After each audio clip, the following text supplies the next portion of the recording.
ازيكم يا اصحابي، عاملين ايه؟ يا رب تكونوا بخير. النهارده اول حلقه على قناه تدريب الكلاب مع يوسف حمد. النهارده ان شاء الله هنتكلم عن افضل 5 كلاب للمبتدئين. اول كلب معانا كلب الجيرمان شيبرد. كلب الجيرمان شيبرد بلده الاصلي المانيا. الكلب ده هو ذكي جدا، وهو تالت اذكى كلب في العالم. جسمه بيكون قوي جدا، وحجمه بيكون متوسط، وهو كلب شرس وممتاز جدا في الحراسه. بيبقى عنده نشاط عالي وبيحب اللعب مع الاطفال والجري. مناعته بتكون قوية، سهل جدا في تدريبه، وسهل جدا انك تدربه على اي حاجة انت عايزها. هو ذكي وبيستوعب التدريبات بسرعة جدا، وبيبقى عنده شخصية قوية وبيكون واثق من نفسه. وممكن لو ما عندكش خبرة قوي في الكلاب وما جبتش كلب قبل كده، الجيرمان شيبرد ممكن يكون مناسب ليك.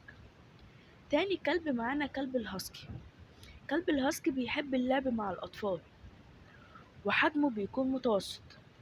كلاب الهاسكي ذكية جدا وسهلة جدا في تدريبه، لأنه بيحب التدريبات. وكلاب الهاسكي ما بتحبش تقعد لوحدها لوقت طويل. كلب الهاسكي شراسته قليلة ومش بيبقى للحراسة. تالت كلب معانا كلب الجولدن ريتريفر.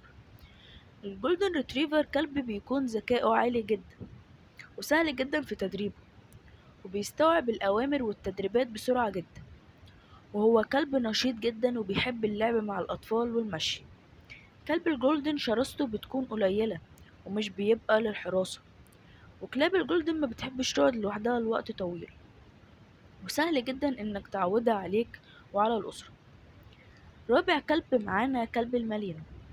كلب المالينو بيكون شبه الجيرمان شيبرد شوية، وبلده الأصلي بلجيكا. كلب المالينو كلب بيكون ذكي جدا وسهل جدا في تمرينه، وممكن تدريبه على أي حاجة انت عايزها. وبيستوعب الأوامر والتدريبات بسرعة، ونشيط جدا وبيحتاج لتمرين كل يوم، وبيحب الجري واللعب.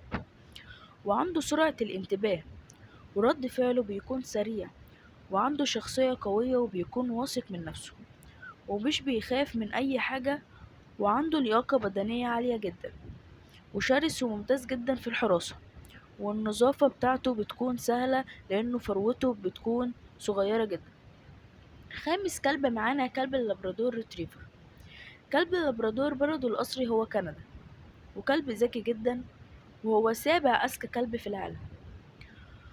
وتعليمه سهل جدا جدا، وبيستوعب الأوامر والتدريبات بسرعة، وبيحب صاحبه جدا، وكويس جدا في الحراسة والصيد. ونشيط جدا وبيحب اللعب والجري، وممكن تدريبه على أي حاجة انت عايزها. ولو ما عندكش خبرة قوي في الكلاب وما جربتش تربي كلب قبل كده، اللابرادور ممكن يكون مناسب ليك. كلب اللابرادور بيكون قوي وعنده شخصية قوية، وحجم جسمه بيكون متوسط. وبس، دي كانت حلقتنا النهاردة.